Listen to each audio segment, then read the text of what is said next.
Hi, welcome back to our channel, Resto Garage Hub. Please subscribe, like, and share this channel. So, here's the story that the rhythm of the world is often found in the places we least expect, moving between the steady pulse of a crowded market and the sudden, jarring silence and the follows the crash. Life, much like the machines we built, is a series of interconnected movements, some graceful, other violent. When you look at a street filled with people, you see a tapestry of motion, individuals navigating their day, unaware that in a single second the physical world can buckle and fold. A classic car, a masterpiece of engineering from a bygone era, isn't just metal and glass, it is a vessel of history, a container for memories, and when it meets the cold, unyielding force of an accident, it feels less like a mechanical failure and more like a tragedy. The sound of rending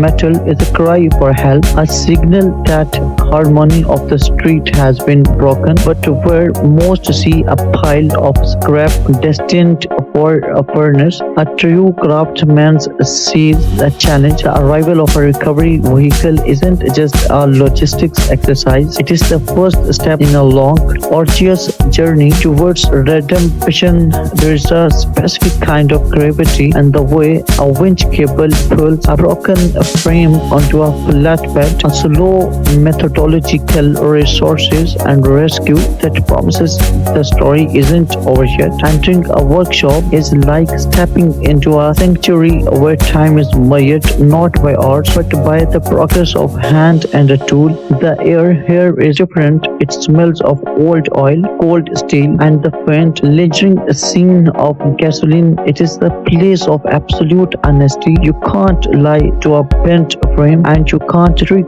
to a seized engine. Where the lights hit a mingled front end of a muscle car, they reveal every flaw, every scare from the impact. A technician walks around the wreckage like a surgeon, marking the points of trauma with a waxed pencil, diagnosing the hidden damage that the casual observer would miss. The tear down is an act of deconstruction that requires equal parts strength and delicacy. Upholding a shattered bumper or carefully labeling a wiring harness is about respect for what the machine was and what it can become again. There's a profound sense of vulnerability when a car is stripped bare, when the hood is lifted away and the radiator is removed, leaving the engine proposed like a beating heart that has suddenly gone still. A true test of patience begins when the heavy lifting starts. Removing a V8 engine is a ritual of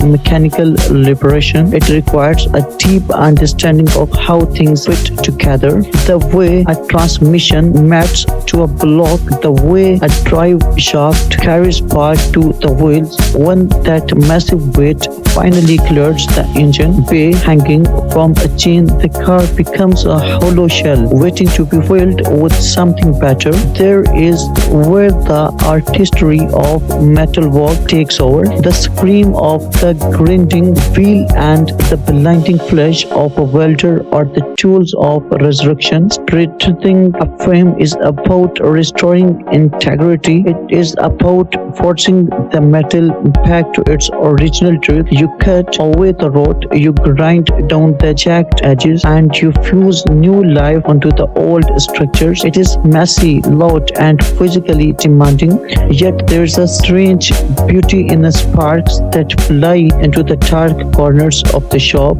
Every weld is a promise kept, a commitment to making the structure whole again. The final start of a rebuilt engine is culmination of every action taken since the day of accident. It is the moment of truth. When the key turns and the starter motor engages, there is a split second of doubt, a breath held in anticipation, and then the roar. The sound of a high-performance engine coming to life is a visceral experience. It vibrates in the floorboards and echoes in the chest. It is a declaration of victory over decay. They are driving the car and driving the car out of the shop and into the fading light of the day is the ultimate reward. It is a reminder that nothing is truly broken beyond repair. If there is someone willing to put in the work, the car moves with a renewed purpose, its polished surface reflecting a world that it once almost left behind. In the journey of restoration, we find a powerful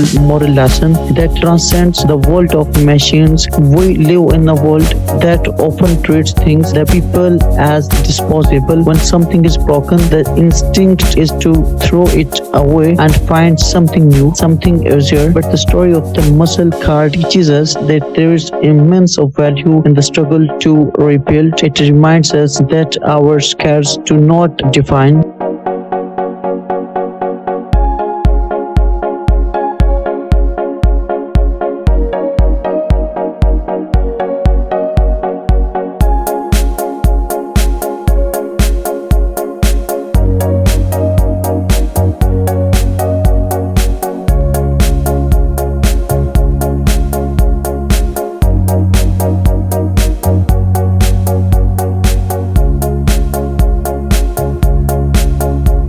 Here's the story that the rhythm of the world is often found in the places we least expect, moving between the steady pulse of a crowded market and the sudden jarring silence and the follows the crash. Life, much like the machines we build, is a series of interconnected movements, some graceful, other violent. When you look at a street filled with people, you see a tapestry of motion, individuals navigating their day, unaware that in a single second the physical world can buckle and fold. A classic car, a masterpiece of engineering from a Byzantine area, isn't just metal and glass. It is a vessel of history, a container for memories, and when it meets the cold, unyielding force of an accident, it feels less like a mechanical failure and more like a tragedy. The sound of rending metal is a cry for help, a signal that harmony of the street has been broken. But where most see a pile of scrap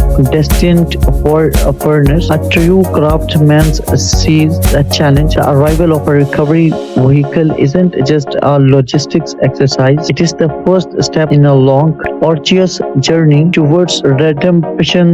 There is a specific kind of gravity in the way a winch cable pulls a broken frame onto a flatbed, a slow methodological resources and rescue that promises the story isn't over yet. Entering a workshop is like stepping into a sanctuary where time is measured not by hours but by the progress of hand and a tool. The air here is different. It smells of old oil, cold steel, and the faint, lingering scene of gasoline. It is the place of absolute honesty. You can't lie to a bent frame and you can't trick to a seized engine. Where the lights hit a mingled front end of a muscle car, they reveal every flaw, every scare from the impact. A technician walks around the wreckage like a surgeon, marking the points of trauma with a wax pencil, diagnosing the hidden damage that the casual observer would miss. The tear down is an act of deconstruction that requires equal parts strength and delicacy. Upholding a shattered bumper or carefully labeling a wiring harness is about respect for what the machine was and what it can become again. There's a profound sense of vulnerability when a car is stripped bare, when the hood is lifted away and the radiator is removed, leaving the engine proposed like a beating heart that has suddenly gone still. A true test of patience begins when the heavy lifting starts. Removing a V8 engine is a ritual of mechanical liberation. It requires a deep understanding of how things fit together, the way a transmission maps to a block, the way a drive shaft carries power to the wheels. When that massive weight finally clears the engine bay. Hanging from a chain, the car becomes a hollow shell, waiting to be filled with something better.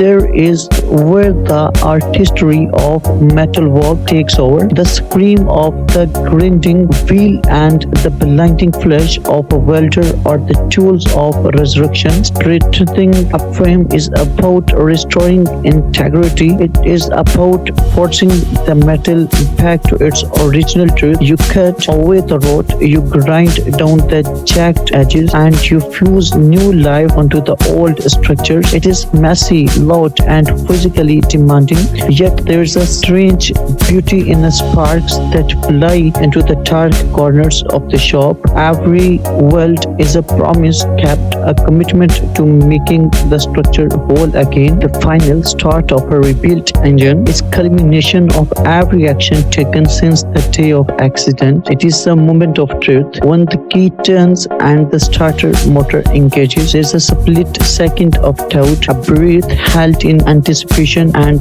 then the roar. The sound of a high-performance engine coming to life is a visceral experience. It vibrates in the floorboards and echoes in the chest. It is a declaration of victory over decay. They are diving the car and driving the car out of the shop and into the fading light of the day is the ultimate reward. It is a reminder that nothing is truly broken beyond repair. If there is someone willing to put in the work, the car moves with a renewed purpose, its polished surface reflecting a world that it once almost left behind. In the journey of restoration, we find a powerful moral lesson that transcends the world of machines. We live in a world that often treats things, the people, as disposable. When something is broken, the instinct is to throw it away and find something new, something easier. But the story of the muscle car teaches us that there is immense value in the struggle to